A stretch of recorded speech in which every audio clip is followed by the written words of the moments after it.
सुना भैया, सुना आपने कि कैसे आपके सामने ही भाभी मुझसे बदतमीजी से बातें कर रही है, मुझे घर से निकलने की धमकी दे रही है और आप खड़े चुपचाप सुन रहे हो। हाँ सुनैना, सुन रहा हूँ। सही कह रही है तुम्हारी भाभी, अब तुम इस घर में रहने के लायक नहीं हो। भाई की बात सुन सुनैना ने माँ की ओर देखा तो माँ ने भी कहा, सही तो कह रही है सुनैना तुम्हारी भाभी, अब तुम ज़्यादा समझदार हो गई हो तो तुम्हें इस घर से जाना ही चाहिए। सुबह के 9 बजे थे। जानवी ने उठते ही घर के सारे काम, झाड़ू पोछा, किचन और नाश्ता सब निपटा दिया था। उसका पति सुमित भी ऑफिस निकल चुका था। तभी जानवी की ननद सुनैना अपने बाल खुले हुए और कान में हेडफोन लगाए मुंह पर बोरियत लिए अपने कमरे से बाहर निकली। उसने जानवी से कहा, भाभी मैंने बोल रखा था ना कि नाश्ते में मुझे बस उबले अंडे ही चाहिए, फिर ये पोहा क्यों बना दिया आपने। सुनैना की बात सुन जानवी ने कहा, सुनैना पोहा सबके लिए बना था तो दे दिया, और अगर तुम्हें उबले हुए अंडे चाहिए तो पहले बता देती ना। भाभी की बात सुन सुनैना ऊंची आवाज में बोली, भाभी मैं टाइम की पाबंद नहीं हूँ जो आपकी हर चीज टाइम पर बताऊंगी। आप इस घर की बहू हैं, आपको ही पूछ लेना चाहिए था। अगर यही मम्मी होती तो हर दिन मेरी पसंद पूछकर मुझे खिलाती, लेकिन अब तो किचन आपके हवाले है। जानवी सुनैना को ननद के रूप में नहीं बल्कि एक छोटी बच्ची के रूप में ही देखती थी, क्योंकि अभी सुनैना की शादी नहीं हुई थी और वह हॉस्टल में रहकर पढ़ाई करती थी। लेकिन सुनैना के मन में जानवी को लेकर ऐसा कुछ भी नहीं था।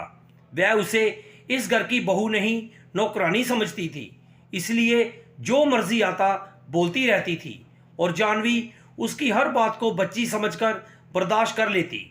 सुनैना की बातें सुन जानवी ने हंसते हुए कहा, सुनैना अगर मम्मी होती ना किचन में तो फिर 2 रोटियां तुमसे भी बनवाती, बस ऐसी बड़ी बड़ी बातें नहीं करने देती तुम्हें। जानवी की बात सुन सुनैना चुप हो गई, पर उसका चेहरा गुस्से से लाल हो गया। दोपहर में जानवी सबके लिए खाना पका रही थी। तभी सुनैना फोन पर अपने फ्रेंड से बात करते हुए जानबूझकर जोर से बोली, यार मेरी भाभी तो है लेकिन उनमें भाभी जैसा कुछ भी नहीं है। वह तो बस अपने ही स्टाइल में रहती हैं, रसोई में भी अपने मन की बनाती हैं और काम भी अपने हिसाब से करती हैं। सुनैना की बातें सुन जानवी चुपचाप मुस्कुरा पड़ी। उसे पता था कि सुबह के उबले अंडे ना मिलने की वजह से सुनैना गुस्से में है। तभी सुनैना ने फ़ोन काटते हुए जैसे ही देखा कि जानवी उसकी प्लेट में सब्जी डालने लगी है तो वह तुरंत बोल पड़ी, रुको भाभी, मेरी प्लेट में सब्जी कम डालना। आप लोगों जैसा निठल्लों की तरह खाकर पेट तो नहीं फुलाना है मुझे इतना तेल मसाला नहीं चाहिए। मैंने बोला था कि मेरा खाना अलग बनना चाहिए, बिल्कुल मेरे हिसाब से, लेकिन मेरी इस घर में सुनता ही कौन है। नहीं खाना है मुझे। कहते हुए सुनैना ने अपनी प्लेट आगे से हटा दी। आज सुबह से ही सुनैना एक के बाद एक तीखे बोल जानवी को सुनाई जा रही थी और जानवी सब कुछ बर्दाश्त कर रही थी, लेकिन खाने की प्लेट आगे से हटाने की वजह से जानवी भी चिढ़ गई और उसने सीधे सुनैना की आंखों में गुस्से से देखते हुए कहा, सुनैना तुम इस घर की मेहमान नहीं हो जो तुम्हारे हिसाब से खाना बनेगा, ना ही तुम एक दिन के लिए आई हो। जो जो चाहे बनवा लो, अब से तुम्हारे लिए अलग खाना नहीं बनेगा। यह घर तुम्हारा भी है, मेहमान नहीं हो तुम यहाँ की। एक तो घर के किसी काम में हाथ नहीं बटाती, ऊपर से ताने दिए जा रही हो। छोटी बहन समझकर मैं तुम्हें कुछ भी नहीं बोल रही थी, उसी का तुम फायदा उठा रही हो। भूलना मत, मैं तुम्हारी बड़ी भाभी हूँ, कोई आवाज़ कम करने वाली नौकरानी नहीं। जानवी की बात सुन सुनैना हैरान होने का नाटक करते हुए बोली, तो भाभी इतना गुस्सा, अब भाभी होने का मतलब एहसान जताना हो गया। आप इस घर का काम करके हमारे ऊपर एहसान कर रही हैं। सुनैना की बेढंगी बातें सुन जानवी ने मन ही मन सोचा कि सुनैना को रास्ते पर लाना बहुत ज़रूरी है, क्योंकि इसकी ज़बान अब ज़रूरत से ज़्यादा लंबी होती जा रही है। इसलिए तुरंत पलटते हुए जानवी ने कहा, भाभी होना मतलब चुप रहना नहीं होता। तुम छोटी होकर रोज़ मुझे ताने दोगी और मैं कुछ नहीं बोलूँगी, मुस्कुराती रहूँगी। बहुत ज़बान चल रही है ना तुम्हारी, अब तुम अपनी ज़ुबान चलाओ। मैं भी अब स्टार्ट हो चुकी हूँ, फुल गियर में हूँ, बहुत कर लिया मैंने तुम्हारा बर्दाश्त। जानवी का गुस्सा देकर सुनैना चुप हो गई। शाम को जैसे ही सुमित दिन भर का थका हुआ घर आया, सुनैना ने तुरंत उसे कहा, भैया आपको नहीं पता, भाभी आजकल बहुत बदतमीज़ हो गई है। अब इस घर में सबकी पसंद का खाना नहीं बनता, खाना एक जैसा ही बनता है, वह भी जैसा भाभी चाहे। और तो और भाभी का मूड भी अब अलग ही रहता है, वह एक ही अलग दुनिया में रहती है। अब ये बात बात पर ताने देने लगी है। अब ये घर नहीं, ऐसा लग रहा है जैसे भाभी का जंग का मैदान बन गया हो। ये जवाब पर जवाब दिए जा रही है।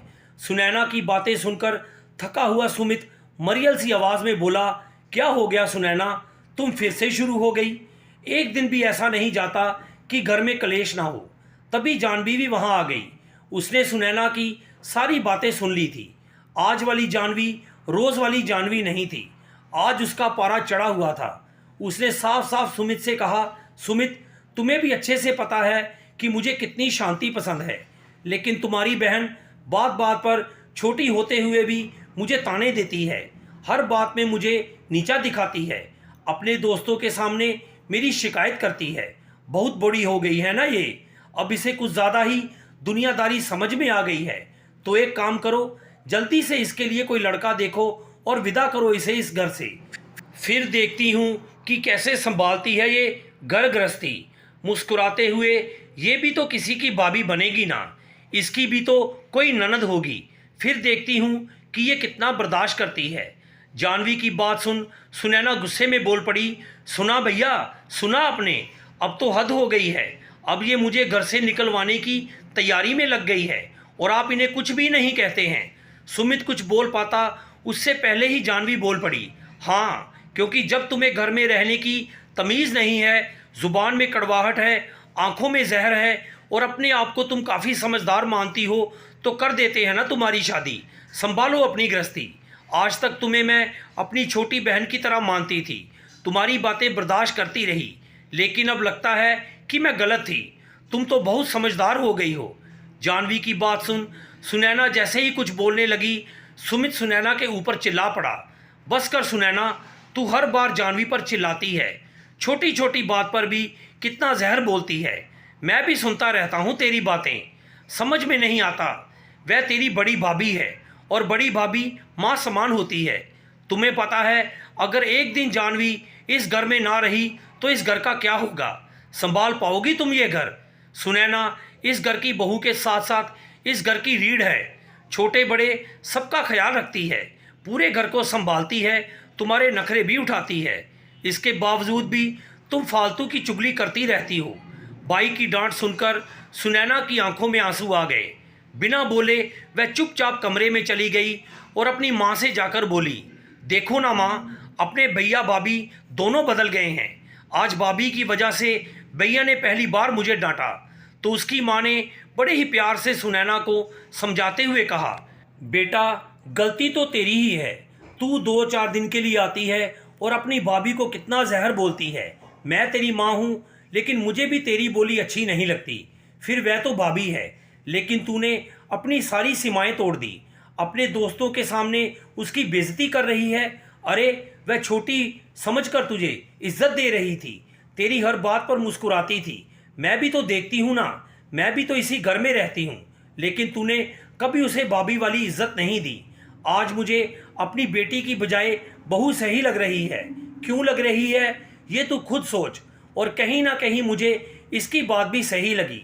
शायद तू अब बड़ी हो गई है, तेरी शादी ही कर देनी चाहिए, तब तुझे समझ आएगा कि बहू होना, भाभी होना और पत्नी होना क्या होता है। माँ की बात सुन अब सुनैना बिल्कुल ही चुप हो गई। भाई के बाद अब माँ ने भी उसे डांट दिया। वह खुद से ही सोचने के लिए मजबूर हो गई। सुनैना सोचने लगी, क्या वह सच में गलत है? क्या सच में भाभी के साथ उसने गलत किया?